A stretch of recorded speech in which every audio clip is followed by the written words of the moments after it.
ప్రస్తుత వేసవిలో ఎండ తీవ్రత ఎక్కువగా ఉంటుందన్న వాతావరణ హెచ్చరికల నేపథ్యంలో ప్రజలను వడగాల్పుల పట్ల అప్రమత్తం చేయడంతో పాటు ప్రజలు ఎండ తీవ్రతకు గురికాకుండా చేపట్టవలసిన చర్యలపై సంబంధిత శాఖల అధికారులు కార్యాచరణ ప్రణాళికలను రూపొందించాలని జిల్లా కలెక్టర్ రాజాబాబు అధికారులను ఆదేశించారు.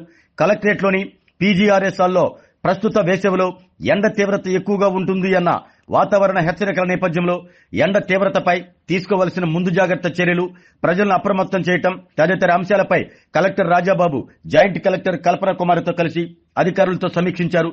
రానున్న 15 రోజుల్లో అధిక ఉష్ణోగ్రత నమోదయ్యే అవకాశం ఉన్నందున ముఖ్యంగా మధ్యాహ్నం 12 గంటల నుండి 3 గంటల మధ్య సమయంలో అత్యవసరమైతే తప్ప ఎండలో ముఖ్యంగా చిన్నపిల్లలు, గర్భిణీలు, వృద్ధులు, దీర్ఘకాలిక వ్యాధిగ్రస్తులు బయట తిరగటం వాయిదా వేసుకోవాలన్నారు.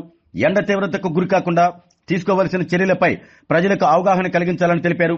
ప్రధాన కూడళ్లు, బస్టాండ్, రైల్వే స్టేషన్, ప్రభుత్వ కార్యాలయాల్లో చలివేంద్రాలు ఏర్పాటు చేసేలా చర్యలు తీసుకోవాలన్నారు. వడిదెబ్బ తగిలిన వారికి తక్షణమే చికిత్స అందించేందుకు ప్రభుత్వ ఆసుపత్రుల్లో ప్రత్యేక వార్డులు ఏర్పాటు చేయాలని, ప్రభుత్వ ఆసుపత్రులన్నింటిలోనూ అవసరమైన మేర ఓఆర్ఎస్ ప్యాకెట్లు సిద్ధం చేయాలన్నారు. వేసవిలో త్రాగునీటికి ఎటువంటి ఎద్దడి లేకుండా చర్యలు తీసుకోవాలని ఆర్డబ్ల్యూఎస్ అధికారులను జిల్లా కలెక్టర్ ఆదేశించారు.